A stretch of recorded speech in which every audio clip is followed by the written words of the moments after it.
This podcast contains detailed plot spoilers, adult language, and mature themes. Listener discretion is advised. So,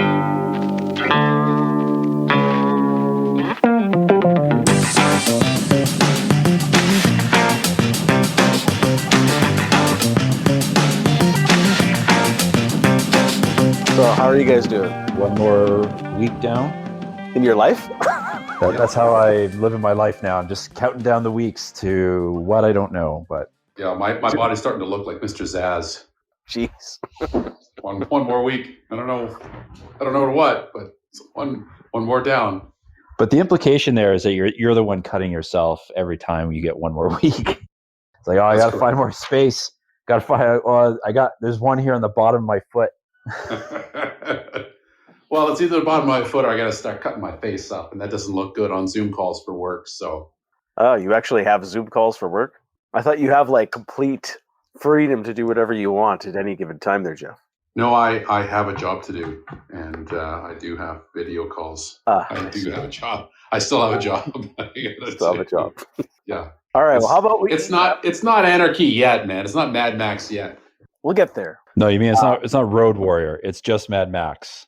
That's right. If you remember the first one, he still had a job, presumably getting paid because he went on vacation about halfway through the movie. That's true, and he still showed up to the police station and had a patrol car and shit. When we get to Beyond Thunderdome, then I'm out. Then we'll just call you Mad Mel after that point. Yeah, that's fine. That's fine. I can't grow that kind of beard, unfortunately. But actually, have you ever tried? I'm curious. Yes, I have. Because I know you do have facial hair. Yeah, I do have pores that generate strands. I can get a mustache in pretty good. I could probably grow a neck beard with the best World of Warcraft players out there, but it just doesn't come in on the like the cheeks and the jawline just doesn't fill. I did try back in November to fill it out and it just looked like fucking ass, so I stopped. You have to give it some time. Like I know, like last year I had a pretty gnarly quarantine beard going. It wasn't great, because like Geoff, like I've got pretty sparse facial hair. So there's like a point where you're looking at yourself and you're like, it's not worth it. This looks terrible. Yeah, exactly. You just have to push past that point and it gets kind of okay. And then you realize you've made a terrible mistake and you get rid of it. I don't know. I gave it a good, because I had the mustache going for a month and that worked great. Like that, I can get the stash going, but I don't feel like getting pulled over in school zones for no reason. So I don't normally do that. But the beard, I gave it 3 weeks and it just, I don't know, it just wasn't That's going. because they pulled you over not because of the beard, but because you're wearing sweatpants that had weird holes in it. Shit. I didn't realize that was the reason. Yeah, you're going on your speed walk around the block there, right? So it's like with your holy sweatpants. That's interesting. Yeah, I gotta patch that up a little bit. That's fantastic. Also, avoid school zones if you're a 40-something white guy. Not a good look. What do you do if you're a 40-something brown guy? It's like, I got to avoid any zone. Well, I guess what you got to do is just avoid clutching the fence like you usually do when you're outside. Like don't take your tongue off of the iron there, dude. That's probably the best thing you can do for yourself. I've been there. I don't know what happened here. All right. This all goes in the show, by the way. It's all. Yes, I'm not editing this out at all. Okay, how about this? Let's get started. All right, welcome to a podcast of rare antiquities. Today, we are going to continue our review of the first season of WandaVision. This is episode 3. This is Harry hosting today's show. How are you guys? Yeah, getting there, man. Doing good. All right, so this is a quick question for you. So when do you guys normally squeeze in to watch this? Because this drops at midnight. So, I mean, I did it because I'm working from home this week. I'm probably going back to work next week in downtown, so I was able to afford to watch it at lunch, on my lunch break. How about you guys? Just out of curiosity. Yeah, I watched it. Actually, we just finished watching it about an hour and a half ago. So we usually watch it around like dinner time. Like that's kind of the routine we got into on our Friday nights with like The Mandalorian and Star Trek Discovery. Is like Friday night after work, glass of wine, dinner, make a thing out of it. So we're continuing that with WandaVision. I finish work pretty early in the day, and I'm working from home, so I'll be done work between 3 and 3:30, and take the dog out for a walk, get back. So I'm usually watching it at about 4 o'clock in the afternoon, so I can sort of be leisurely about it. Watch maybe a YouTube thing about what I saw. There wasn't actually much for this episode on YouTube. Yeah, and then just let it kind of sink in for a bit and think it over. I actually went back and I watched a couple of quick scenes of it, just they could retake some notes of some things I thought of. Okay, no, that's good. Well, let's get right into reviewing the show. What did you guys think? I mean, this show mainly dealt with Wanda's pregnancy and the accelerated nature of the birth of her and Vision's twin boys, Flotsam and Jetsam. What were their names? Tommy and what? Tommy and something? No, it was Bebop and Rocksteady. Bebop and Rocksteady. Oh, shit. Yeah. I was going to name the ones from Secret of the Use, but I couldn't remember. It's Razor, and what was the other one? I forget. I keep telling them it should be Castor and Pollux. Come on. There you go. Yes, Castor and Pollux. I told my wife if we had twin boys, that was it. It was either the or Castor and Pollux. I got, thrown When she knew she was having twins, did she breathe a sigh of relief when she realized they weren't boys? Well, we were surprised, so we didn't know until they were born. Okay, so a huge sigh of relief then when they came into this world, like. Whew. Yes, but I was still pushing for Castor and Pollux, anyways. I think it could go either way, so that's just me. Yeah. I think it's progressive. In all seriousness, I think it's Thomas and William, which I believe is from the comic book. Okay, Thomas and William. Okay, so what do you guys think? Like, we had a Brady Bunch. Let's talk about the opening here. So, and the setting of this sitcom, which I believe is the 70s era sitcom, and they chose the Brady Bunch, I believe, here. Did you guys dig the opening? Mm-hmm. You guys just jump right in. What did you guys think? Yeah, I thought the opening was good. 100%. Yep. Yeah, this was definitely, it reminded me much more of the era of early sitcoms that I watched as a kid, where it would have I actually really liked the gag of he put the playset together and it just fell apart and he's just looking at it. And yes, that felt like... And I love his face afterwards, is that feigned disappointment. Oh. Yeah, I could have seen, like, John Ritter could have been standing there and it just would have worked. Because it's a little bit of Mary Tyler Moore, them riding around the bikes. That also felt like a very 70s thing. And the hair.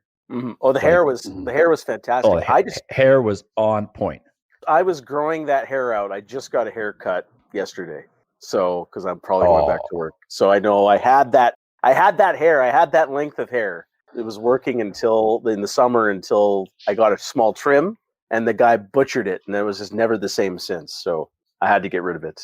But I had it almost there. I was there, so I was like feeling nostalgic for my hair. It's almost like the Mark Hamill flow, almost. It's a little bit. I mean, it's very 70s. Mm-hmm. Like, his hair is very 70s. Like, it has other like good little sight gags. She's running the vacuum cleaner, and I remember our family having that kind of vacuum cleaner, that weird thing that just sort of sits on the ground like that. Yeah, like that like cylinder that. Yeah. Oh yeah, that's right. Yeah. Now you're jogging some memories for myself. Yeah. I have a vague memory of having a vacuum cleaner like that, or my parents did. Yeah. Yeah. So it was definitely a good mix of those 70s openings. I believe she's also reading a magazine that it's very brief, but it was like a nice little nod. I thought the woman on the magazine is like wearing this dress that looks a lot like the Scarlet Witch costume. Mm-hmm, mm-hmm. Like, that's where right. It's all cleavage. It's good that you were focusing. That's the part that I rewound a couple times. Yeah, because I'm a big old creep like that. It was important. I got 3 pages of notes just on the dress alone. That's fantastic. Okay, page 1 states no. One thing I noticed here is the whole interior set changed for that 70s vibe. So I also dug the set that they had here. So I'm really digging, again, this format of a weekly sitcom representing a different era of sitcoms. Or a weekly episode. So I really dug everything from kind of like that shag carpeting to those see-through stairs going up, and then you get the different kitchen. as well. Yeah. This time, so I liked the details that they had here. I thought it was fantastic. Any comments on the set design or costumes or anything like that? Well, The windows, like the multicolored windows that were, I guess they're kind of the top of the stairs a little bit. I thought those were a nice touch because again, it felt like late 60s, like something that would have been built in the 60s and would have just been like in place in the 70s. But I did think it was weird that from the last episode when it went into color, it still remained the same house, and this is presumably hours later. Well, I think it's supposed to be the next day. I got the impression the next day because Vision asked the doctor, like, what would it hypothetically, how big would the baby be after 24 hours? Oh, that's a good point. I guess it's like the last, because it was at night, and so that he's just there like the next, like there at noon or whatever, or late morning. I thought that was an important distinction for me as soon as he said that, because then I could kind of like place it. I mean, when we did our episode last week after watching the first two shows, I'm like, shit, have they been living in this weird purgatory for 10 years and like what's the time frame? But this gives us a little bit more information as to like how time is passing for them in a way, right? But without them really noticing it. Exactly. Yeah. So I thought that was really Did you notice she's also cool. Later in the episode, she's cutting up that pineapple, which was introduced in the first episode? No, I did not. Yeah, I didn't notice that. Do you remember Agnes drops off a pineapple? I remember that. I remember her dropping off the pineapple. Yeah. Yeah. And then I think right before like all the lights start going crazy, she's in the kitchen and she's already like cut up the pineapple.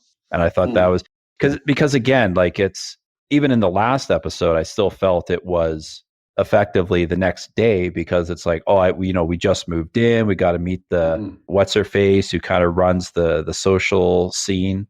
Yeah. So they're still new. So it's not like that much time had passed. I just had assumed it was the next day, but yeah, this more or less confirms it. It's just like the next morning, and yet the house has changed. But you know what I like about is a conceit of the show, but it's weird how, not weird, but it adds to that oddness of the mystery, how there's no comment on the fact that it's changed. Well, even the configuration is so different. But the thing is that the configuration isn't that different. If you look at how the set is configured, and I mean most sitcoms are laid out this way anyway, so it's consistent in that manner. But like the kitchen is in the same spot, the dining room is in the same spot. Oh, I guess so. Yeah, the stairs in the same spot. Except I don't think there were stairs in the first episode because it's just like a hallway. In a weird, like it's, but the front door's in the same spot. You know what I mean? But there's also a bedroom there now. Yeah. Baby room or whatever is there, and there was no room there before. Oh, I may be reading too much into it. Of course, it's a new set because it has to match. And an odd place to put the baby's room with presumably they'd be sleeping upstairs as well. But it's a set, so that's kind of in a real house. Yeah, in a real house, but in a TV set, it makes sense. That's a trope. Which is the thing I've really liked about it is how, like, I even said this about the first episode where I like the fact that, I mean, yeah, sure, there are real houses that will have kitchens that big, but I still feel like a mid-century house, like that set is ludicrously big for a mid-century house. You go to a house that's built in the 50s, they're normally quite small for a middle-class family, which they are. But yeah, like overall, like the set is really good. And I just sort of like that we're just moving to a new set and a new time era. And that's that. Like it just all works. Yeah, it worked for me too. I have another question for you. So we're going back to when Vision is asking the doctor, is this normal for it being 24 hours? And he's asking those questions. So you guys have any comments on Vision having this kind of self-awareness in this, what we're going to presume, I'm assuming, and you guys agree, it's presumption, a good presumption that this is some kind of construct in Wanda's vision. Like it's her world. It's whatever's going on. She's built this reality, and Vision in some way or another, whether it doesn't seem like he's just a thing that she has created. I think we talked about it briefly before. Is he have some kind of like consciousness floating around in here? And he's self-aware and he's confused on what's going on as well. Because then there's another scene later, I don't want to jump ahead too much, is that he's questioning Wanda, something's not right here, and then she kind of puts a pause and a rewind on that too. So why don't we talk about these kind of things here? Any comments on that one? Yeah, so I think there's two things at play here. One, I think initially is just the trope of the nervous parent in a sitcom, and the like the dad freaking out and not knowing what to do, and the wife being calm about it, because even the doctor makes a comment. But then the second part is, I would just sort of assume that, like, he knows that they are super beings. Like Vision knows this. Like, well, he's a synthezoid or an android or whatever you want to. I forget exactly what they call him in the MCU. I think they mention it later in this episode. Synthezoid. A synthezoid. Yeah, I can't remember if. I think she mentions it because they're talking about what kind of kid will pop out of her, human, synthezoid, or whatever. So, and I can't remember. I think that's from the comics. I'm not sure if that's how they refer to him. Anyways, it's a little bit of like a supernatural pregnancy. Like we've seen that in a bunch of shows, and so in my mind, that's how he's processing it. Like obviously, this is weird, but he's an android. She's a super being. It's just going to be an odd pregnancy altogether. And it's just sort of through that sitcom lens a little bit that he's not like, he understands that, yeah, this is unusual, but not in a, trying to think the right word. Like it's unexpected, but not like so out the realm of possibility. Whereas obviously, if this was like suddenly Wanda's pregnant in the middle of Age of Ultron or something like that, and she's like 6 months along all of a sudden, then it's like, yes, like this is not normal. This is a problem. We're freaking out. Where in this case, it's just more, they're just leaning into the tropes that you would find in sitcoms. Yeah, it's sitcom hijinks is what it is. Well, of course. Yeah. I mean, that works though. Like that, we know that it's a supernatural pregnancy. And they know that it is, but they're able to kind of play it off because they're trying to hide the fact that it's supernatural from the doctor and their neighbors, and that's the hijinks of the episode. So that's an interesting way to tackle that situation. Like we're all in on, if you want to call it the joke, we're all in on it, and they're in on it. But that's an interesting way to play it. Like if it happened in Age of Ultron, everybody would be freaking out. It'd be like the season premiere of season 2 of TNG when Deanna Troi gets pregnant by that space dust, and then she has the baby in like 20 minutes and the kid dies. Like they treat it seriously. We're here. It's the same kind of thing, but it's a joke because it's a sitcom world. That's I don't really know what the word is, but it's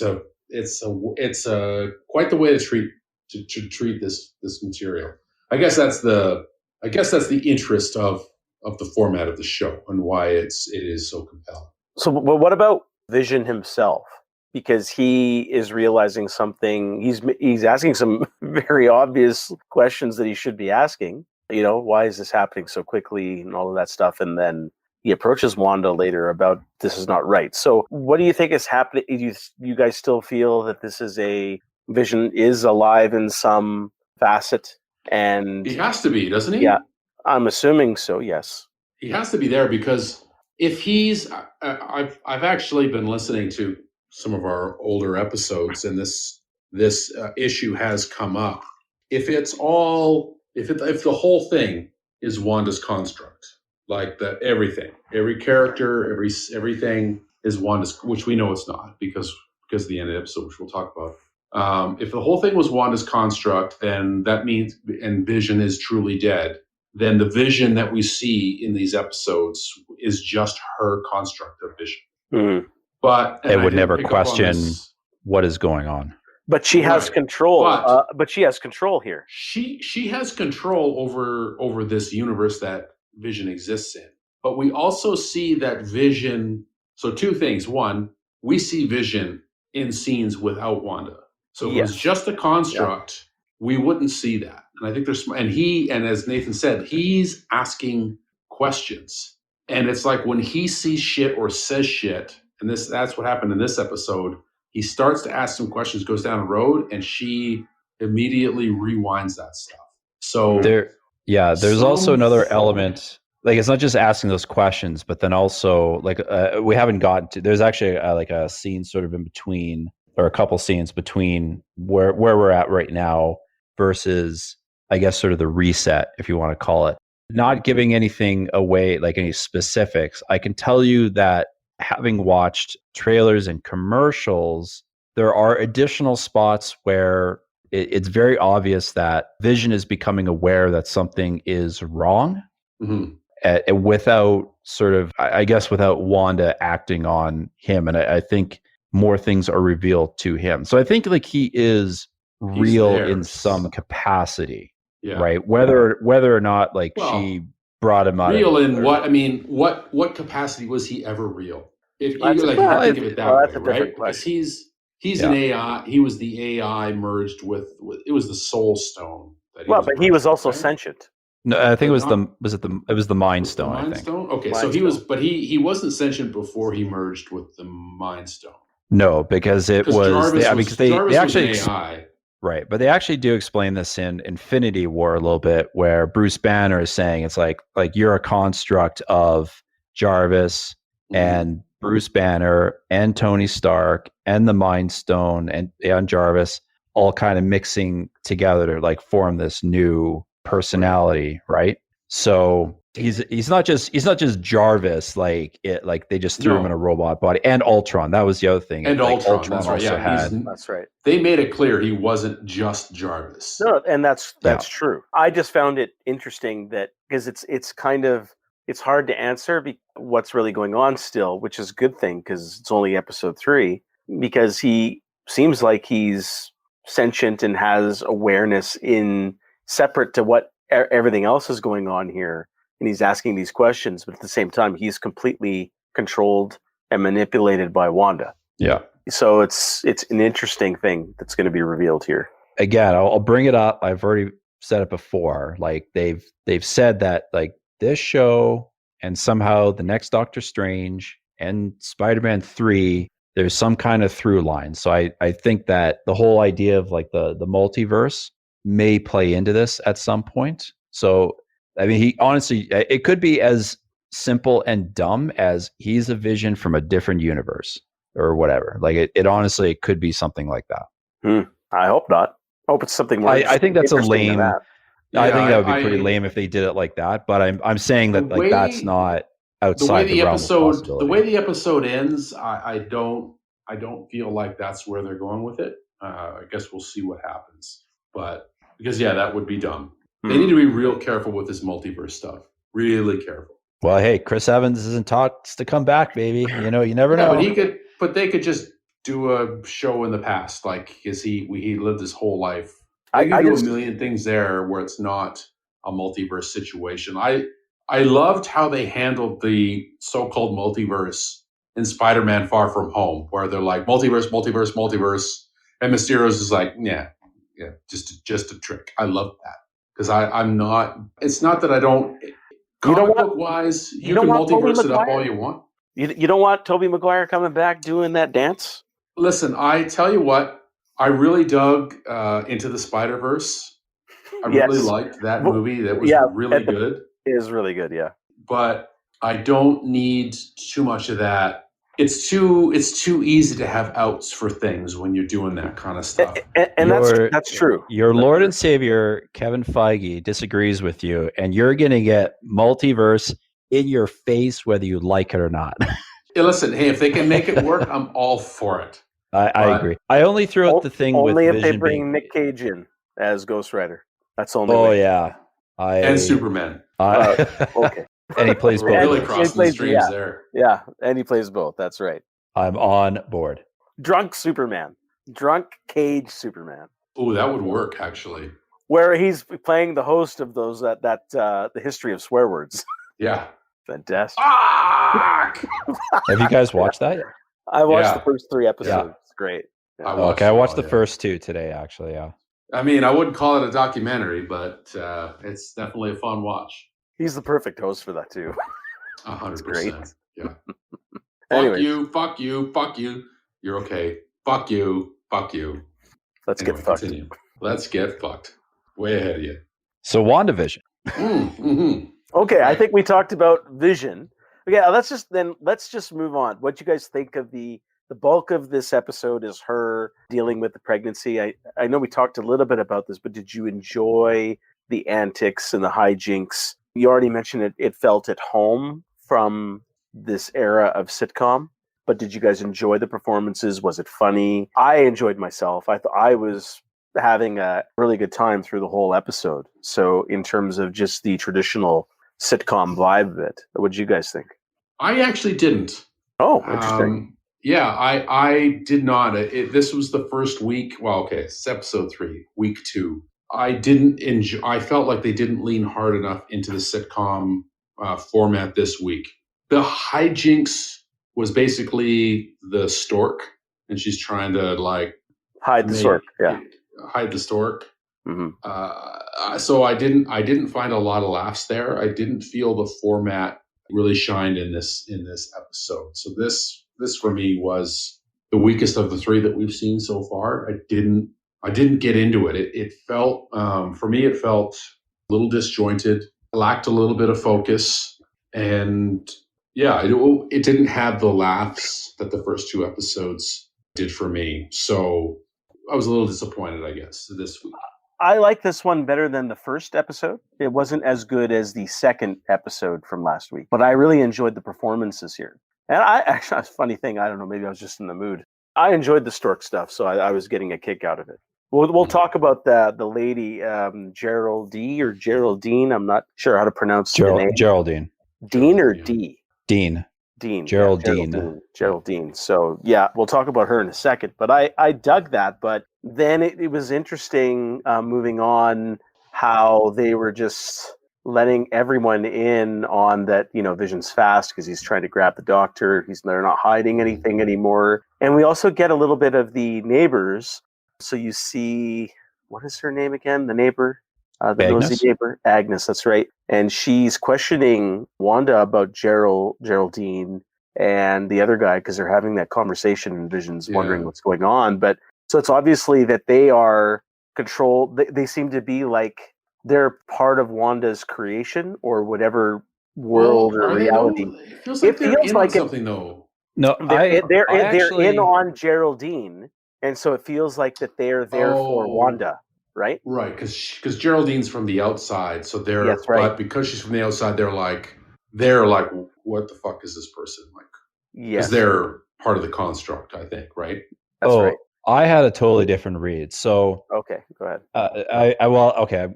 Jumping a little bit ahead to the end of the episode, but I think what was eventually revealed was that this town, Westview, is in fact a real place. Right. My thought was that Agnes and Herb, as all the other characters, these are real people that live in the town of Westview that has now become trapped in this construct. And for whatever reason, they believe that they have to kind of keep the jig up for some reason. So even though they seem that to view they live there, but they're not in, but they know this isn't their reality. I think they do and they don't. I think that they do understand that something is wrong. Again, this might be just me, just seeing stuff in trailers. But they're playing along with everything for Wanda, right?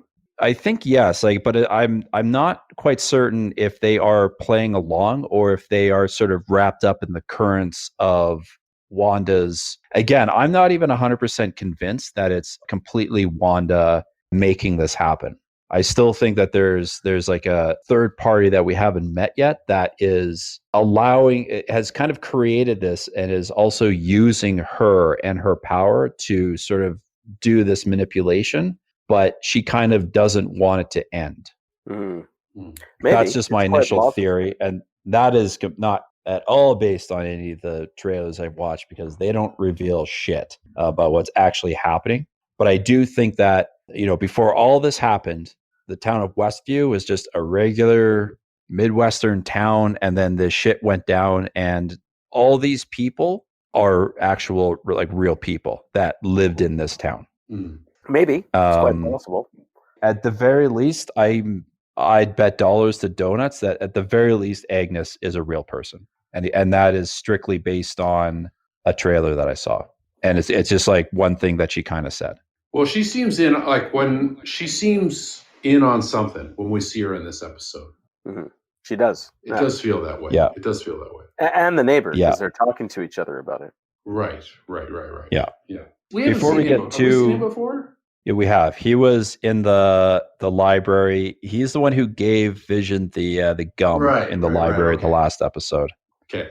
But before we get kind of too far, there was actually a couple of comedic bits that I liked. And I have to say, like, kind of hats off to them because I would say actually, like, some of the comedy, some of it worked for me. And I thought that they played it really well, considering that they have to do all these beats to, like, there's no live studio audience, like in the first episode. And so I felt like they hit the comedic bits or the beats really well for them to be able to insert the laugh track. So, like, a lot of that worked. So I'm a little bit in the middle from you guys where, like, Geoff, I do feel the episode overall feels not disjointed. It feels rushed. That we're just kind of like getting through this not normal day. I think just because the story is so supernatural in and of itself, right? It's not like, oh, they have to like hide their powers and stuff like that. It's much more heightened. But a lot of the hijinks, there was one bit where she was changing her coats when she was all nervous, and the coats would change to a raincoat. I actually did laugh out loud. Even though it's like it's kind of sexist or whatever, but like it changed to a fur coat. And she's like, "Ooh!" In this panic moment. I laughed at that too. Yeah, because it felt that moment felt really appropriate for it. Yeah, for that type of sitcom. So that worked. Yeah, I like that. The other joke actually I wrote down. David Schwimmer, I laughed out loud. David Schwimmer one. That was my favorite. Which one? Man? Where, because the power was going off, because Wanda was turning off the power because she was freaking out. So you cut to the guy in the mustache who looks like David Schwimmer. Yeah. His wife says, do these earrings make me look fat? And then he's like, not even looking at her, and the power turns off, and he goes, "Oh, thank God." Yes, I laughed out loud at that one as well. Anything with that guy, I'm just digging that guy. I love that. I like that guy too. Yeah, he's But way funnier than David Schwimmer, by the way. Mm-hmm. Okay, someone needs to deep fake that guy into every episode of Friends now. Oh my God, that's right. We got a new mustache gate. That's right. Although I will say, David Schwimmer on Curb Your Enthusiasm was pocket aces, unbeatable. It was so good. But we can move past that.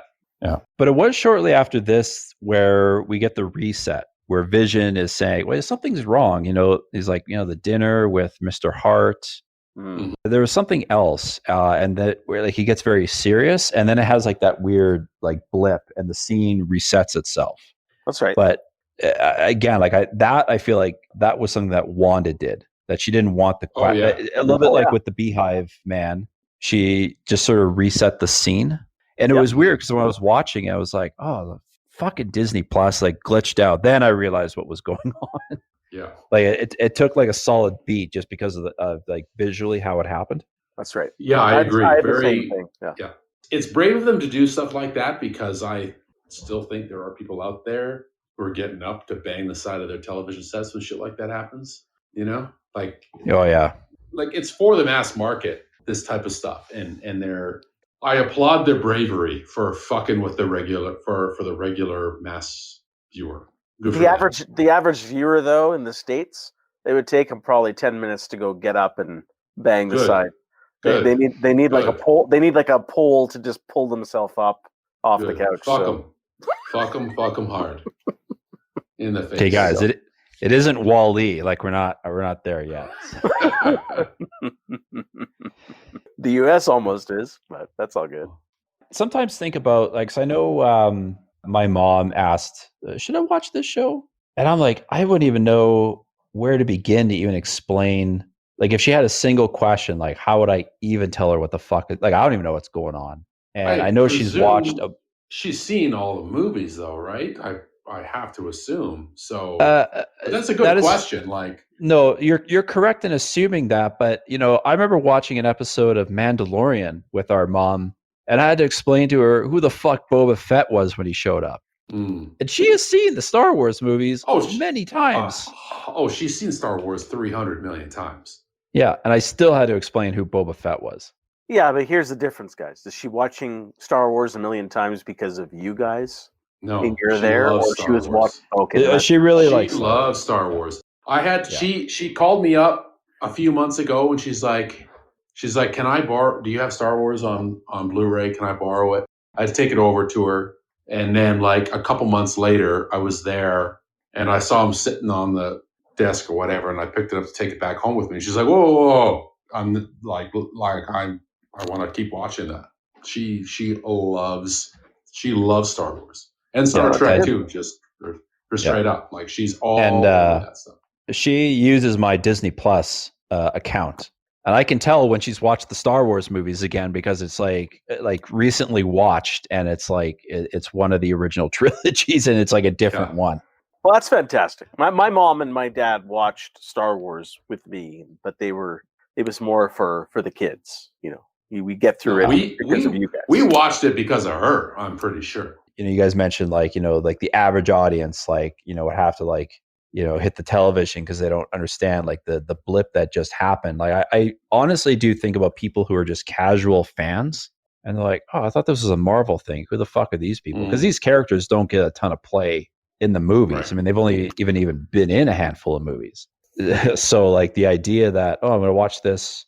Oh, I saw Endgame. Everyone saw Endgame. I'm going to watch this thing now. And like how because there's no explanation of what the fuck's going on. I know tons of stuff about the MCU. I can't even tell you what the fuck is going on. Well, actually, it'll be interesting. I'm not sure Disney has ever released numbers on Mandalorian or any of their streaming stuff, but it'd be interesting to get an idea on how successful WandaVision will be from a viewer perspective. Because you're right. I mean, it's not like we're watching Iron Man or Captain America or Thor or Black Widow. It's, Wanda and Vision. They're not the most popular characters in comparison to those other ones. Even though I dig them, I'm just saying. No, Wanda, like Scarlet Witch, probably had she was featured more prominently. So, but it's, I mean, and that's why I applaud them for doing this. Is like, okay, they don't need to worry about. This is what's great about streaming television as opposed to network TV. Like network TV, it's like, okay, ratings are down, ratings are up. Like they kind of go with the ratings, with the audience. And when you do a show like this on a streaming service, you can kind of like, you don't know. Like you've made the whole show when they throw it up, and it doesn't matter. And it also, I think it also helps to draw people in, because if you have Disney Plus and you're an MCU fan, chances are you've checked out WandaVision, at least a couple episodes. So it's a half-hour show. Like, it's easy to get into from that perspective. Yeah. So I'm glad that they're using like the gigantic conglomerate that is Disney. You got to give them credit for using the force of their gigantism to do a thing that, like, to do something that's different, and people will probably go for it, or a lot of people will probably go for it because they're like, well, shit, it's on Disney Plus. Yeah. It's Marvel. I'm in. I'm going to watch it. Like, good and for them for commit doing to it too as well. And commit to it. Yeah, it's great. Yeah, because I kind of feel like the other movies where they say, oh, Winter Soldier, it's like a Cold War spy thriller. Ant-Man's like a heist film. And it's like, I feel like those comparisons are mostly lip service. Like, those are still superhero movies that like kind of like borrow a little bit from that. They skirt with those genres, but they're still Marvel superhero movies. They are strictly in the superhero comic book movie formula. And then there's just like a little bit of flavor sprinkled in from like these other genres. Whereas this is committing to the bit 100%. Yeah. Even though I'm almost entirely convinced by the end of the series, it's going to be full superhero bit, right? Well, and all the pretense will get dropped. Yeah, which is actually fun because and that's fine because I mean they got a big enough budget. You know, they're cool characters with cool powers and stuff like that. So that's why I still think that there's still a third party we haven't met yet that is the malevolent force, somewhat responsible for this. But and that will generate faceless hordes to beat. Speaking of that, we've got another commercial reference to Hydra today. Yes, we do. Yeah. Yeah. So let's talk about that. That's not lip service, right? You gotta wash your body with some Hydra. So exactly, yeah. Don't drop the soap. Don't drop the soap. Good advice. Oh boy. But it was actually it was powder. I looked at the box. It says bath powder. Oh, okay. Could be. Well, it's 70s, so maybe so. I don't know. You know what's weird? I could not really. The last two commercials, I sort of like when I saw the second one, I was like, oh, okay, I totally get this. This is playing into her backstory. This one didn't have any connection. Other than the Hydra connection, but I don't quite understand like what the connection is, because we've already done the Hydra thing in the last one with the watch. Mm-hmm. So I don't know if you guys had theories on this. No, because I was struggling with the same thing. My only theory, with the product, no. But when I saw it, because as admitted to my lack of observation last time, I didn't catch the Hydra watch. But it can't, there's got to be a Hydra connection now, though, right? Like, they have to be players in this world, right? I think so. You would think so. They're not gone, they're not dead. Like, there has to be a Hydra connect. I actually looked up one thing. Not just a callback, but a real thing. Yeah. So are they a third party that you're talking about? So I have a theory. The nefarious connection. There has to be bad guys. This. So who are the bad guys? Sword's not the bad guys. They're good guys, right? So who are the bad guys? I have a theory on that. Hello? Yes? Can you hear me? Can you guys hear me? Shit. I can hear you, Nathan. I think something happened to Geoff. I threw you out. I threw Geoff out. Screw you. Threw Geoff. I'm back. I'm back. Can you hear us? I'm back, baby. I'm back. Okay. I'm back. Baby. It's weird. We could totally hear you, and then I was confused. I'm like, wait, am I the one muted? Geoff, did you just have a mango? Did I have a what? Mango. I'm back, baby. I'm back. I'm back. Yeah. I don't. That's a I don't need any mangoes. Just for your information. Okay. What was I saying? Going back to what was I saying? Hold on. If you were talking about that Hydra is still. It must be a player. They have to be, right? Can I give you a theory? No, I don't want to hear your shit. Okay, actually, no, go ahead. All right, well, no. I don't know what we're doing. I'm just joking. No, go ahead. Of course, obviously. This is not based on anything from the trailers. This is just strictly, I just kind of looked something up because I noticed at the beginning of the episode, and this is actually a bit of a through line from the previous two, but it leaned heavily in the opening, credits, where everyone's picture is like in a hexagon, right? Yeah. So I thought, well, is the hexagon important? And when I was doing a little bit of research, the hexagon in the Marvel comics is often the symbol used by AIM, Advanced Idea Mechanics. Now that was introduced in Iron Man 3. Yeah. With what was Guy Pearce's character? Killian, yeah. I think. Yeah. Yeah. So in the comic books, I think AIM is a bit of it's like a splinter group of Hydra. So, and the other thing about it is that their costumes of like the rank and file henchmen look like beekeepers. Interesting. But it's weird because the guy in the beekeeper suit had a sword symbol on his back. He did. And we'll get to it too. Geraldine had that same symbol on her necklace. The sword. Yeah. Yes, and I do want to talk about her in a bit. The thing though is that could Hydra be in play? I don't know. Maybe yes, maybe no. It's weird because Hydra is part of her backstory because she was recruited by Hydra, right. Kind of. I just don't know. Maybe it is. The thing though is that all these sorts of things are not accidental. They don't accidentally throw in a hexagon symbol. Mm-hmm. They're not going to accidentally throw in a guy in a beekeeper suit. Mm-hmm. They're not going to act. I was like, oh yeah, the Hydra stuff. I mean, no, I'm sure these are all Easter eggs for comic because they know that dorks like me are going to go through it, comb through every ridiculous the detail. Hexagon thing. I until you mentioned it, I hadn't made note of it, but yeah, that's been a motif since the start. So that must be relevant, right? Unless it's just to throw you off. This is a lot like Lost, right? When Lost was on, they would throw out all these little things, make people talk about it online. Of course, in Lost, nothing ever went anywhere, but Marvel Studios, I mean, they're smart enough to know that if you're going to throw in something from the comic that there's people who are gonna recognize it and come up with theories. Yeah, they don't usually just do shit. They're also fun. Exactly. They're not gonna. It's not gonna be like some vapid, like, oh, we thought that was be a fun Easter egg. If it shows up once, maybe, but multiple times, that's not a coincidence anymore, or it's not a throwaway. Right. Yeah, I mean, so you guys have any other comments on the actual episode before we talk about Geraldine and the last shot? One comment I do have is that the doctor who, he was planning his vacation, and then he tells Vision after the fact, and he's been kind of let in on the whole thing that Vision's like this superhuman, superpowered being. Doesn't really faze him too much. And then he goes, Vision says, "Are you going to go on vacation?" He goes, "No, you really can't escape this place." Mm-hmm. So I'm not sure if that, lends a little bit more proof into your theory there, Geoff, I believe, or was it Nathan's? No, that was my theory. That's your theory, Nathan. Yeah. That they're all here and trapped in their actual residence of Westview that are now trapped in something that's going on here. So that's a possibility. And you can't let in on the secret, maybe. I'm not sure. That's more proof to your theory there, Nathan. Yeah, if we're just going to like a couple last things before we talk about Geraldine.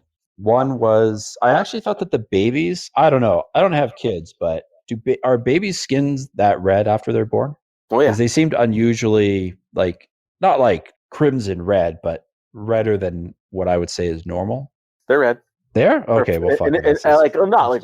They're not beet red, but yeah, they're flush. They're flush originally. Okay. Then the other thing I made note of was when it was just after the scene you were talking about there, Harry, about when he was talking to the doctor, he goes over to talk to Agnes and Herb. Anyways, they have a little bit of a thing, what we can get into. But the one thing I noted was that Agnes makes a joke and there's no laugh track. Mm. Like it's as though like a normal sitcom scene just kind of, not the scene itself played out, but she kind of got back into the role a little bit, but no laugh track. So I thought that was there's something about the reality that has changed now a little bit, which I thought was kind of a neat touch. Yeah, it was also a bit more of a serious.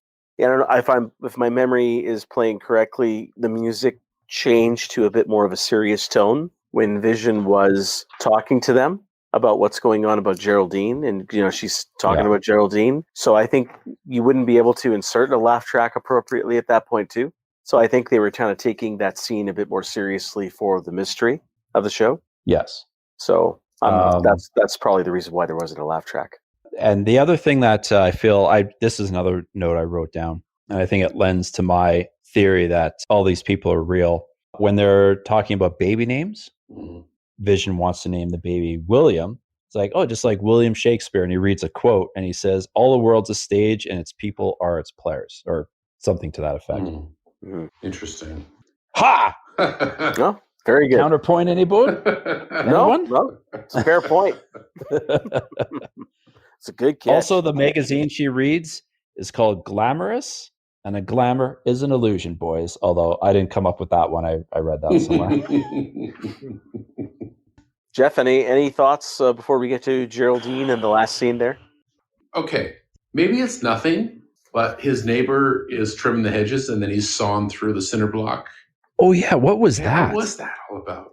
Because it wasn't played for a joke. It felt like it meant something. He glitched in the Matrix. Yeah, I guess so. Or is that symbolic? Like they actually are trying to get out? So he's sawing through the wall? I don't know. That's why he's going in the wrong direction. Well, that's true. Yeah.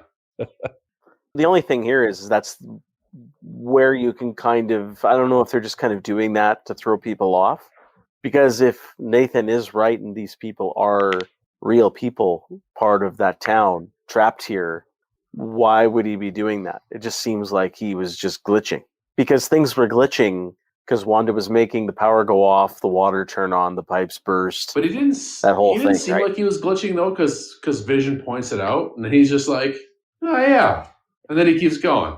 He didn't have like a weird like Max Headroom double take or anything like that. Should have been that. That'd been fantastic. Get him in there. It's like, oh, thank you for pointing that out to me. No, he just kept like, okay, that's fine. Keep going. I don't know. Maybe it's nothing, but it could be nothing. Yeah, it just could be. They're just trying to keep the mystery going. you have to throw some stuff in there that just Yeah, will not pay but off. I hope that they're keeps not people doing. guessing too. I hope that they're not just throwing stuff in there to keep the mystery going. I hope that even metaphorically that it has a meaning. Like I don't just need shit. I don't want them just throwing shit up at the windshield to obscure my vision. I want everything to have a purpose. Maybe I'm holding it to a higher That'd be standard. fantastic. Yeah, it would be. Mm-hmm. Yeah, I don't have an answer for that. I don't think you can until we know more, get more clues. Right. So on that one. So anything else, Geoff, or let's get no. Why don't you roll into Geraldine and those last scenes? Roll on, baby. No, you roll on. You roll on into Geraldine and the last scene. Start talking. Okay, so she's in on the bit as we see. So Wanda starts. She's like, I was a twin, and she starts talking about her brother Peter Quicksilver or whatever his name was. No, Kick-Ass. Kick-Ass, right? Kick-Ass. Oh boy. In the past tense. So it looks like she starts fishing, and she plays her hand right away, which I thought she should have been more coy about, but that's fine. She's like, he was killed by Ultron, which he technically wasn't. He was just gunned down by, well, maybe it was an Ultron. I don't remember. No, it was. Wasn't it Ultron in a, what are those damn? Either way, which was effectively Ultron. Okay. Yeah, okay. I guess that's correct. Okay.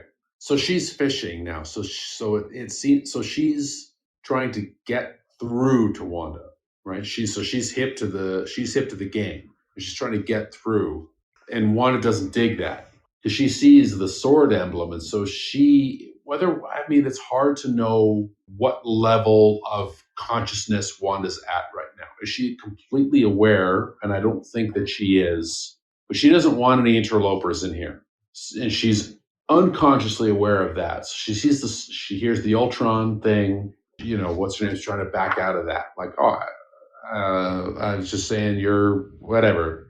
She's trying to back away from it because she knows it's not working. And Wanda's like, she's not digging it. So I'm trying to piece together what level Wanda's at here. She clearly doesn't want anybody in here fucking with her shit. But why not? Is she just trying to create this construct so she can have the ideal life with Vision, like the sitcom life is the ideal, like it's some kind of ideal life?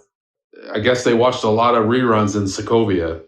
Actually, that tracks. So that's the most compelling thing here is where's Wanda at? That's what I'm getting from this is like, where is Wanda at? So if I can offer, and I don't actually know if this is the case, but the one thing that I related to a little bit was, so sometimes people who lucid dream are not, okay, well, I can speak from my own experience. Sometimes I do have lucid dreams, but they're not true lucid dreams. I'm able to, I think on some awareness, I'm able to manipulate the dream.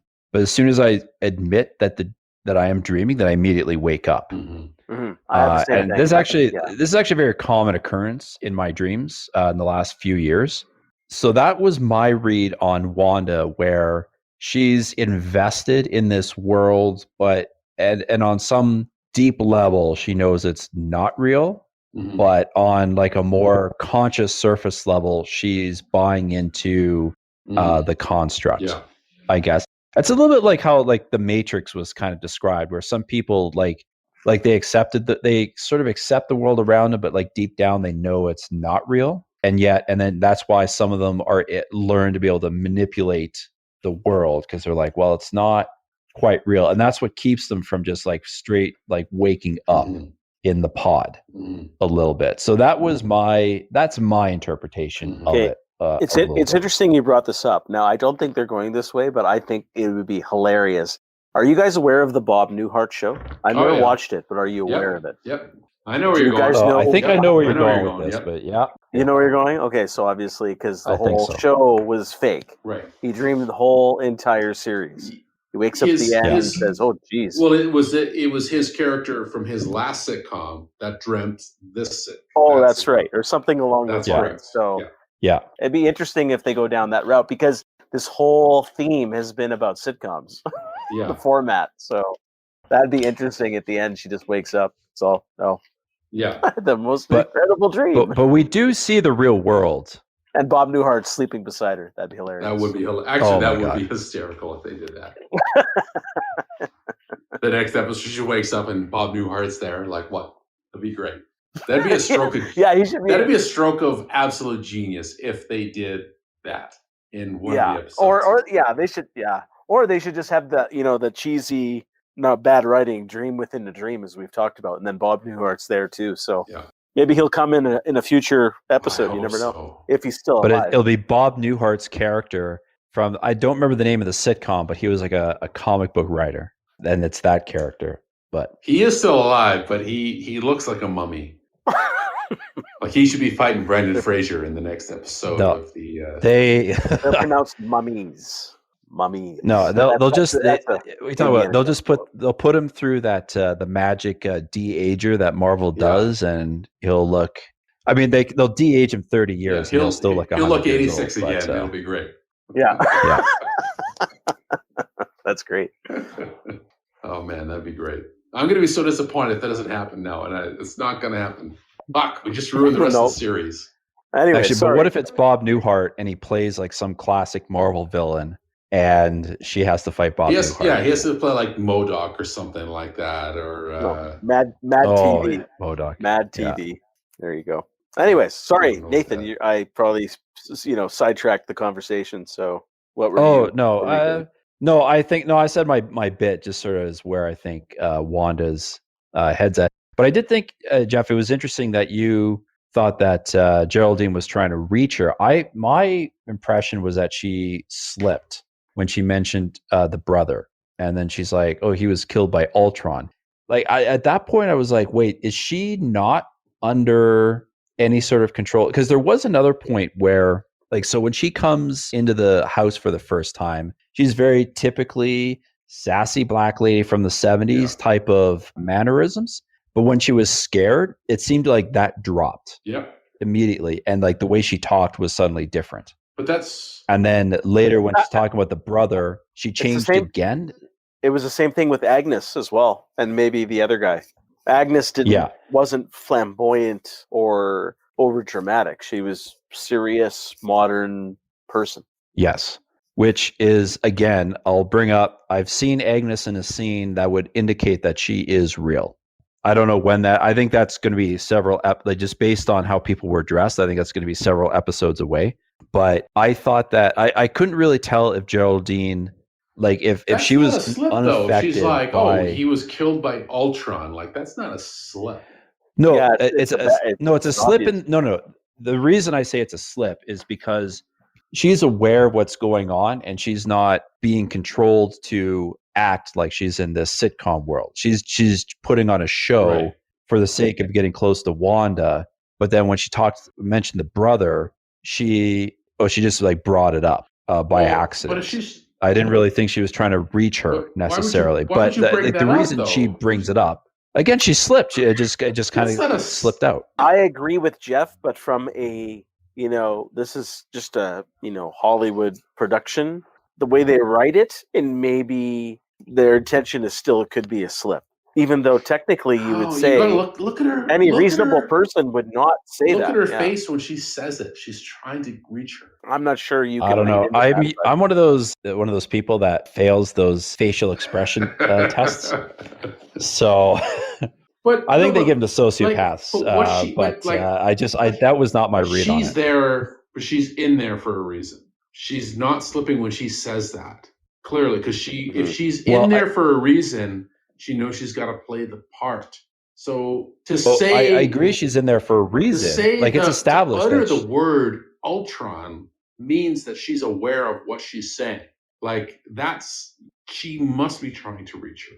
There can't be another explanation for that other than bad writing. And I don't want to say that because they can't be bad writing this. She must. Well, I disagree. I don't think it's bad writing if it's just like a dumb slip. But it can't be a dumb slip. Right? Because she's not dumb. But why was she trying to reach her? How? By getting through. But by trying to getting through on an emotional level. Like Like Wanda, because she brought up, but her she brother. turns it around. She backtracks. But because she backtracks because Wanda doesn't respond. Wanda turns to her basically with anger and like backs off, and is like, it doesn't work, and she knows it doesn't work. She's just like, because Wanda's like angry at that point, like, what did you just say? And she's like, nothing. That's basically the scene, right? It's like, that's why I think it's a slip, because it's too big of a move. But to mention the brother. She played her hand and it didn't work, so she tried to back out of it, because, as we know, Wanda can fuck you up just by thinking about it, and she knows that. And that's why I think that she backtracked, because she's like, "Oh fuck, I just made a mistake." Well, she did make a mistake. You're right.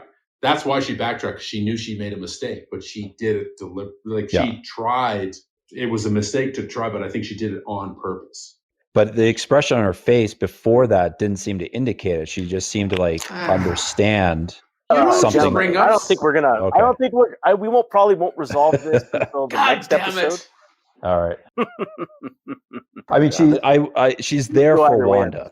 Yeah, she is. Because I think we agree on that. She's obviously a sword agent. Right. We all agree on that. She is there for Wanda. And why they would give her a sword pendant to wear into the 70s sitcom. Which is really dumb. Why would you give her like a pendant that's like unless it's a communicator? Well, yeah, exactly. But make it something else. But you know what the thing there, sorry to cut you off. Perhaps they deliberately gave her these things so that maybe Wanda could pick up on them subconsciously to bring her out of where she's in. Oh, that's interesting. That would be that's just a thought. Anyway, sorry. Continue. Okay. I was going to say, I just want to drop a little knowledge bomb on you guys. If you remember last week, I said that we've met a character that's been introduced in the MCU. This is that character. Yeah, she's an Avenger, right? Monica Rambeau, is that her name? Oh, okay. You do know who she is. I do. Yeah. No, I do not. Okay. So, fuck, the cat's out of the bag. Okay, so it's not the same actor. The last time we saw this character was in Captain Marvel, the movie. She was the young daughter of Captain Marvel's friend. Right. Oh, this is this character. That's this character. Now, in the comic books, it's all like everyone and their dog is a superhero at some point, and they're in the Avengers or whatever. But as to why she is representing herself with one name and not a real name, I don't know. And the only reason like why I know this, because like her, like the actor, I think it's like Teyonah Parris, is that her name, the actor's name? Anyways, she was announced for the show a couple of months ago when Disney had their big like investor meeting, but it was really like a big like, you know, for the nerds, like almost like a Comic-Con thing. And they announced that, and she's going to be playing Monica Rambeau in the WandaVision series. They announced other actors as well from the MCU in this show. And I do believe there's going to be like a rank and file Avenger showing up in this show. I have my theories on who it's going to be, but I want to wait and see if I'm right.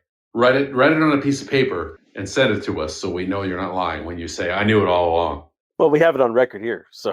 No, but we don't want to know now. I can just say it right now. Yeah, you can't say it now. I don't want to spoil it. I can say it now. I think this is just the very obvious choice. I do think Doctor Strange will show up in this series. Because as we've said, it's supposed to tie into Doctor Strange too. It is. Right. Yeah.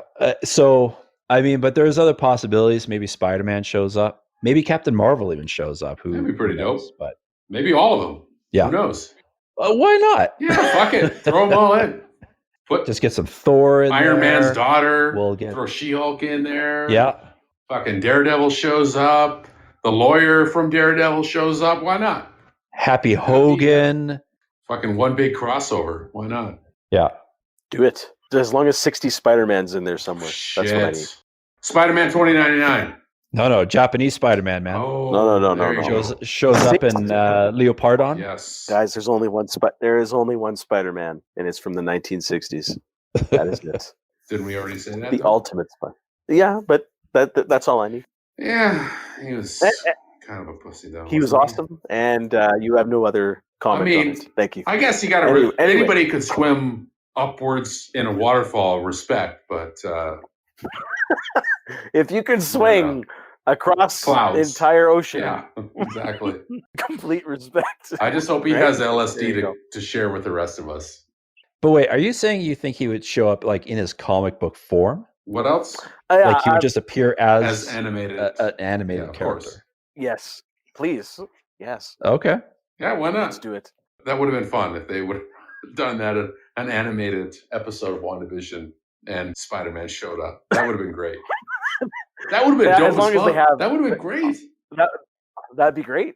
But I need the J. Jonah Jameson in there. Oh, of course. Yeah, naturally. Yeah, that's right. Anyways, so then Geraldine gets thrown out of the entire whatever it is by Wanda herself, and she don't like the shit that she's talking, and find her outside in the real world.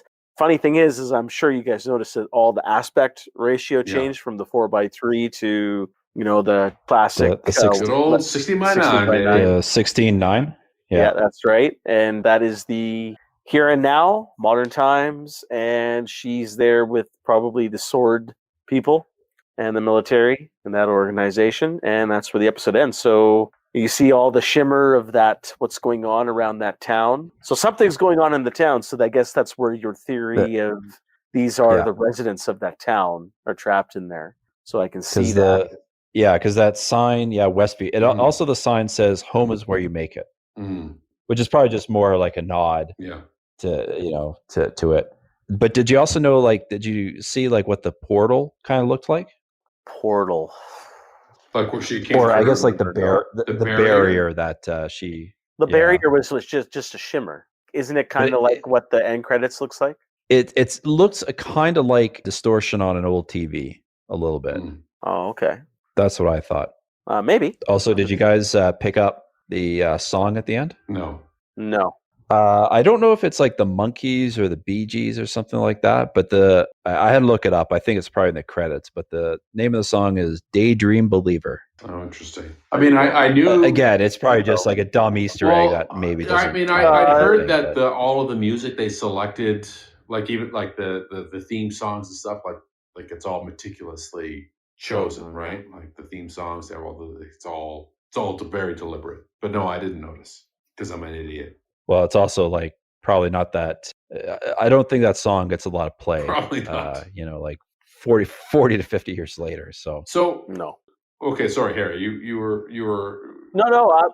What's going on? No, I mean, what's your thoughts on that? My thought on that. Well, okay, so she's Geraldine, Monica Rambeau. She's ejected from the town, right? And it's clearly in that town, whatever's going on.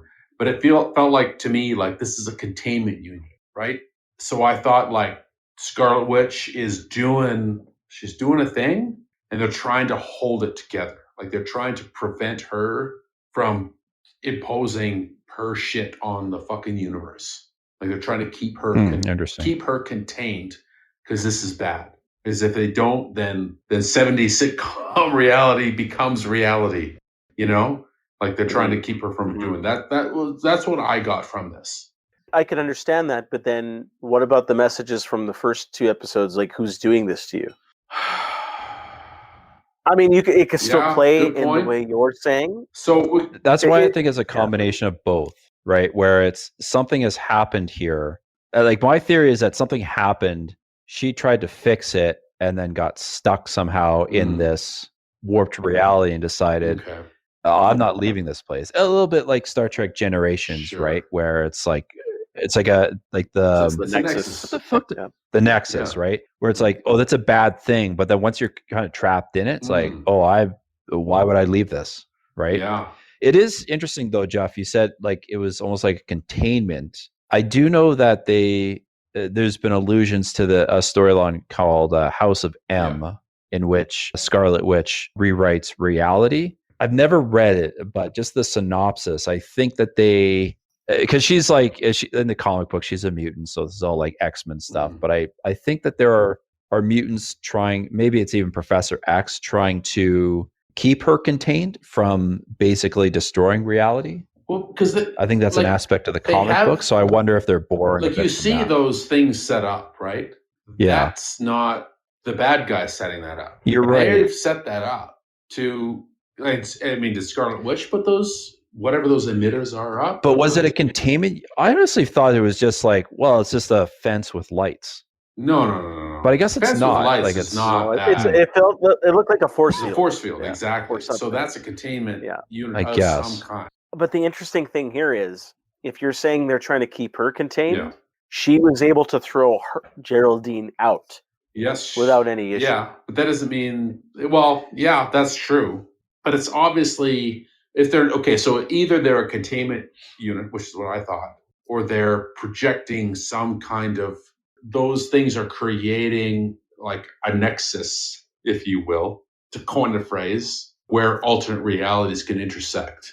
That would be the other explanation, right? Where like we'll set up these emitters and it'll create a dimensional vortex so you can go in there. Like that would be the other thing that I thought is like, we'll set this shit up and it'll create this vortex and you can go in there and she goes in there to find Vision, some version of him, whatever, right? But it seems as though the people in there can't leave. Like it seems as though Geraldine was able to enter because they do say she doesn't have a home. Right. So my impression was that she can kind of come and go. Yeah, she's from the outside. She doesn't live in that town. They live there, so they have homes. That would make sense. Maybe it's a convergence of alternate realities. It's all these alternate realities sort of compounding on each other of this town. They all live there. She doesn't. She can come in and she can leave. They can't because they already live there. But then they shouldn't really have any knowledge of the outside world. They shouldn't know what's going on. Are you saying it's a multiverse of madness? Oh, man. It's madness of a multiverse, isn't it? Shit. Yeah. I don't know. I don't know. I guess I'm compelled to watch further. I guess that's what I'm saying. Yeah. Well, I guess that's a good segue. You know, we're almost at an hour and a half here. So why don't we wrap up our thoughts because time is the fire in which we burn. So that's correct. So Nathan, give us your thoughts, final thoughts of this episode. Did you enjoy it? I enjoyed it. I do think the previous two episodes were a little bit stronger because I thought that there was a little too much focus on the non-reality of their situation, whereas the past two, it's just strictly sitcoms with some of the outside world maybe bleeding a little bit. So it ranks a little bit lower, but I still had fun with it. I liked a lot of the tropes. I thought that both Paul Bettany and Elizabeth Olsen, I thought that they were doing a really good job because I thought like their switch to the characters of this era, especially like they have really great facial expressions all the time. And it's really good, really exaggerated and like really of the era, I thought. And I am getting a little bit more invested in the mystery of it all. But as the episode on its own, yeah, I think it's not saying it's terrible. I just think it is the weaker of the three that we've seen so far. But maybe when you see it like in its whole, maybe it'll kind of fit together a little bit better later on. Geoff, you can go last. So I enjoyed this episode. I don't think it was the weakest of the bunch. I think I've enjoyed all three episodes pretty much for the most part. I like this one. I think the second episode was the strongest one, but this is my second favorite out of the three. I know there wasn't as much mystery until the end, but I was digging the sitcom vibe again, just really enjoying the chemistry between the two leads. So I'm digging it. I like the ending, and I am intrigued and can't wait for next week. So yeah, recommend it. It was a good episode. So Geoff, you have the final word. Yeah, no, I'm definitely looking forward to next week. I recommend it. It's good. I do think it was the weakest of the three. I was disappointed that I just felt they didn't lean into the format as hard this week as they had the last week. And because that's kind of the whole business, that's what disappointed me. I wanted them to really, really lean into the format. And I felt like they didn't. They had to spend some more time getting into the mythology. So I understand. So I hope this is more of a transitional episode to bring in the mythology and to move us forward. But, can't complain about Elizabeth Olsen, Paul Bettany, the other performers. It was great. I'm even though I enjoy this episode the least of the three so far, I'm so into it. Love it. And I can't, man, I fucking can't wait for next week because that should be for all three of us. Next week should be the fucking wheelhouse. And I can't. Should be. I can't fucking wait for it. So, hell yes. That's what I got to say. Yeah, I hope. Hell yes. Yeah, I hope they deliver. I hope they deliver a good one next. Well, the week, next. Yes. I said the next 2 weeks. The next 2 weeks is our wheelhouse, two. and I can't fucking wait. Yes. Hell yes. So in the trailers, again, I won't give any actual details, but I do remember the costume. I don't remember much about what they show from the 80s. Specifically, Agnes has a great 80s outfit that's like so like it so screams 80s, even though I don't think anyone ever wore it in the 80s. Tell me he's wearing a cosmic and then sweater. No, don't tell me. Don't tell me. I don't. No, want I won't. Okay, I won't don't say tell it. me. I won't say it. 90s. From what I saw of the 90s, it looks like it definitely does look like video at that point, Okay. and the outfit that Elizabeth Olsen wears is so fucking 90s. Like it just says 1993, go. Into it. It's great. Yeah. And the hair. That was the other Can't thing. wait. Like the hair gets big and wild, baby. I hope she has Elaine hair in the 90s, but I don't want to spoil. I don't know. Let's not spoil anything. That'd be dope as Yeah, fuck. I hope she's not. Just wait. That Yeah. 90s is 2 weeks out. So, Yeah. Yeah, but I we'll think see. next week should be pretty fun. All right. Well, sounds good, guys. Well, our half an hour format has now turned into full podcast here, time length here. So That's how we roll. That's how we roll. But it was a good discussion, and I will see you guys next week. All right. Can't wait. All right. Sounds good. It's fun. All right. Yeah, it was fun. You guys have yourselves a good night. All right.